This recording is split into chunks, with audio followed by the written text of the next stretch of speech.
Imagine your daily commute. The usual sight of sedans, hatchbacks, and family cars filling the streets. Now picture this: a Toyota Corolla, a Honda Civic, maybe even a humble Suzuki Alto, but with a monstrous exposed engine roaring where the back seats used to be. Not just any engine, but a Formula One powerhouse. A symphony of engineering designed for one thing and one thing only: pure, unadulterated speed.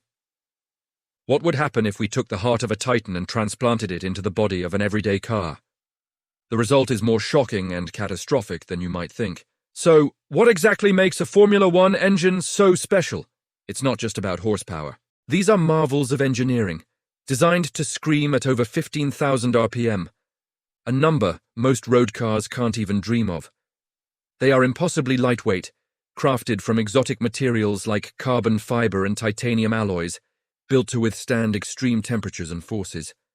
They are the pinnacle of internal combustion, fine-tuned for a single purpose: to win races. They are not built for reliability, comfort, or a trip to the grocery store. They are designed to live on the absolute edge of performance for just a few hundred kilometers before being completely rebuilt.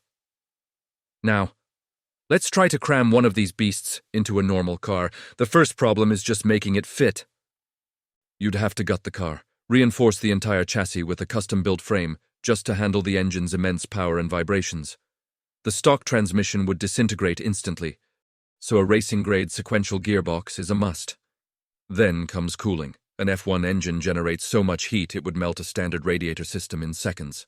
You'd need massive, complex cooling ducts, turning your car into a mobile furnace.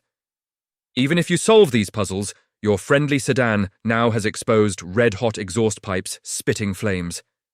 It's a mechanical Frankenstein's monster. Let's say you somehow manage the installation. What happens when you press the accelerator?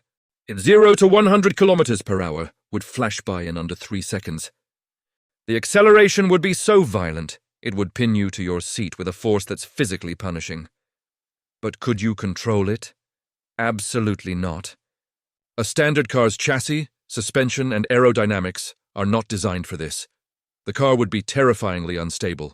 The tires, even the best road-legal ones, would shred themselves trying to find grip.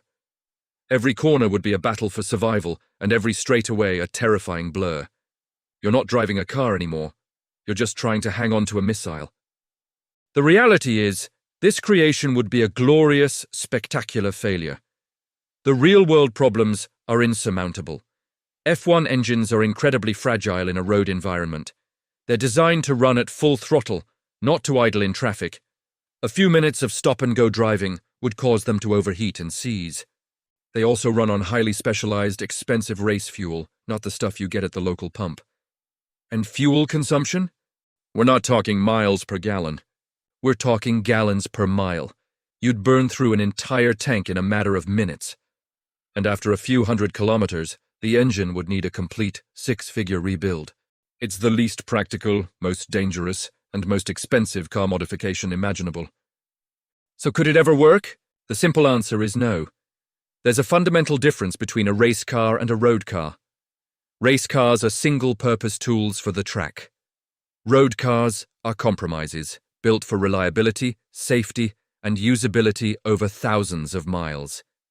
This is why even multi-million-dollar hypercars, which take inspiration from F1, use heavily detuned, modified engines. They have to start in the cold, handle traffic, and last for years, not just for one race weekend. An F1 engine in a normal car is a fascinating thought experiment. A clash of two completely different worlds. As our imaginary cars fade back to their normal, sensible forms, we're left with a deeper appreciation for the incredible, focused engineering of Formula One and the quiet, dependable nature of the cars we trust every single day. Thanks for watching. If you enjoyed this journey into automotive what-ifs, be sure to subscribe for more.